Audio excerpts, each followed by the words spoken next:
and welcome. I'm Ijoma Onyato tonight. Federal government to inject 350 billion naira into the Nigerian economy in the next few months. National Assembly set to pass the 2016 budget as lawmakers receive report of the Appropriation Committee on the bill. PDP asks presidency to probe the violence that trailed the legislative rerun elections in Rivers State, demands release of poll results.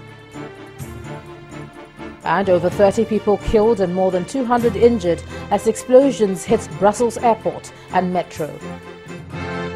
And on business news tonight, the Central Bank of Nigeria raises benchmark monetary policy rate by 100 basis points.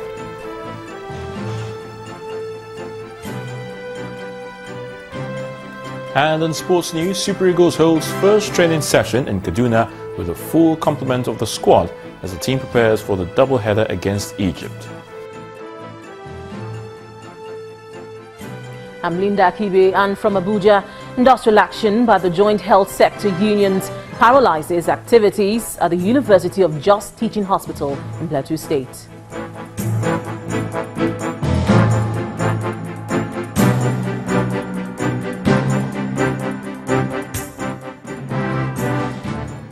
After months of deliberation on the challenges facing the nation's economy, the federal government today announced plans to inject 350 billion naira into the economy to stimulate growth and productivity. The Minister of Finance, Kemi Adeosun, made this revelation while speaking to journalists at the end of the two-day National Economic Council retreat at the Presidential Villa in Abuja. Our State House correspondent Chukuma Onekuse reports.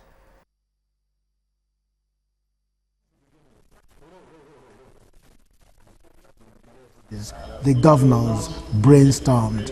Presentation in the business session. Minister of Budget and National Planning reads out some of the resolutions as they concern agriculture. We resolve to set national targets for self-sufficiency in a number of identified crops. In particular, we resolve to work together to make sure that by the end of this year, we will be self-sufficient in tomato paste. Some more resolutions read out by one of the governors include solid minerals development across the state, industrialization and investment on the Nigerian people using education, artisan training, and boosting of productivity and financial inclusion. Federal and state governments to work collaboratively to ensure sustainability of the school feeding and other social protection programs. The Minister of Finance reels out some more resolutions on how to increase IGR across the states, collaboration between federal and state inland revenue to ensure there's an alignment. Perhaps the strongest resolution may be the amount that will be pumped in the next few months to stimulate the economy. From the Federal Ministry of Finance, in anticipation of the approval of the budget, we have actually lined up around 350 billion, which will be pumping into the Nigerian economy in the forthcoming months. We explained our rationale and the processes that we put in place, safeguards to ensure that this money actually achieves the desired objective, which is to stimulate the economy. We're already discussing with some of the contractors who will be paid these monies and the objective and the overall determining criteria is how many Nigerians will be re-engaged. So we're specifically looking at contractors who have laid off staff. How many Nigerians are you going to put back to work as a result of this money that we're planning to release? And we believe that that will bring significant economic activity back. The National Economic Council also constituted two committees, one of them headed by the Vice President himself, to monitor the full implementation of the resolutions from the retreat, as well as provide a progress report on the implementation. Chukuma Onekusi, Channels Television News. The National Assembly has received the report of its Committee on Appropriation on the 2016 budget. The Chairman, Senate Committee on Appropriation, Senator Danjuma Goje, laid the report at resumption of the legislative proceedings today. The Senate and House of Representatives Committee on Appropriation postponed the submission of the budget to give it more time to work on the document. The submission on the report puts to rest weeks of speculation on the passage of the 2016 appropriation bill. The Senate is expected to pass the budget on Wednesday. Now, the Petroleum Industry Bill is expected to be presented again to the National Assembly next week for consideration. But this time around, both houses plan to present a harmonized document. The decision on a joint work on the bill is seen as a move to fast-track the process. Joining me now on the news at 10 to look at how all this will impact the petroleum industry is Mr. Abiodun Adesonya. He's a petroleum engineer and a member of the National Association of Petroleum Explorationists. Thank you so much for joining us on the news at 10. Thank you. Petroleum geologist, I should say. Yes. Yeah. What's the implication of presenting this bill again, bearing in mind that this is a new National Assembly? Do you think they're going to have to rework the whole thing? No. I mean, the bill as it is right now is substantially different, not in content, but in structure from what was initially with the 7th Assembly.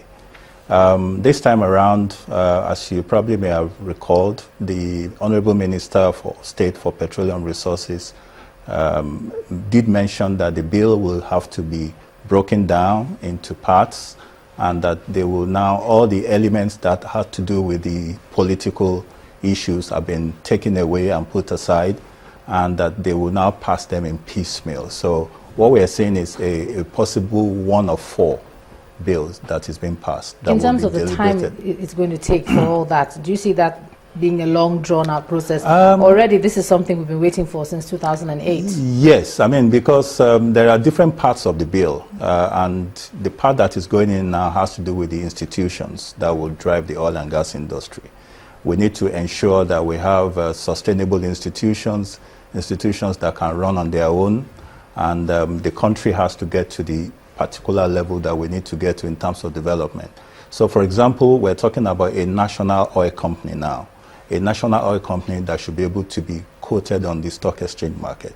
So there are all manners of governance issues that national company has to pass. I mean, the hurdles he has to pass. So these are some of the issues that we're going to be seeing. There's going to be about 2 or 3 parts of this bill that will need to be passed, but we're dealing first of all with the first pass. Okay, looking at the oil industry the way it is today, you've spoken about that now. What key aspects of the bill do you think are expedient, and what sort of robust debate are you expecting on them?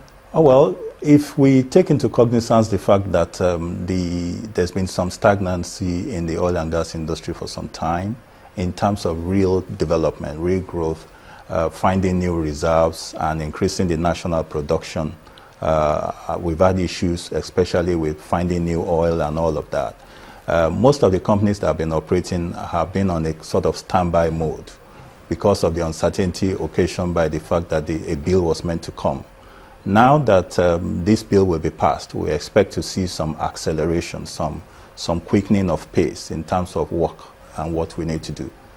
Well, in terms of the worries that certain people had before, the operators were worried about taxes and royalties, so it was an issue for them. The old former legislators, I should say, were worried about the amount of powers given to the oil minister. Do you see those as still coming up as an issue this time around?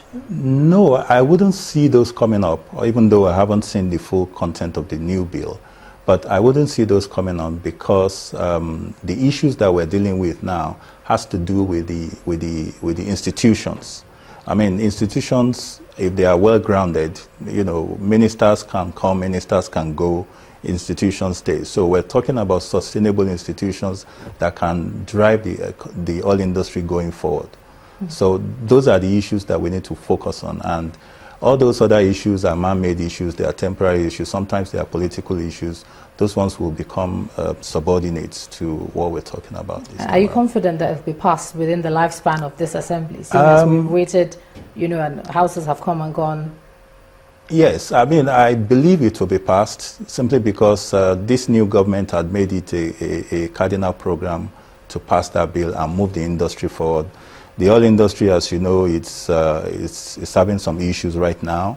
And being the main cow that generates the country's economy, we have to find a way to pass it. I believe the political will to pass it is there. I believe the consensus within the politicians to pass it is also there this time around. And therefore, I don't see any need to have a very long, drawn-out debate on this one before it's passed. All right, Mr. Abiodun Adesonya, petroleum geologist, thank you so much for sharing your thoughts with us on the news at 10 tonight. Thank you. Thank you. Now, in part two, after the break, federal government to ban importation of food items considered harmful to the health of Nigerians. That's in a moment. Do stay with us.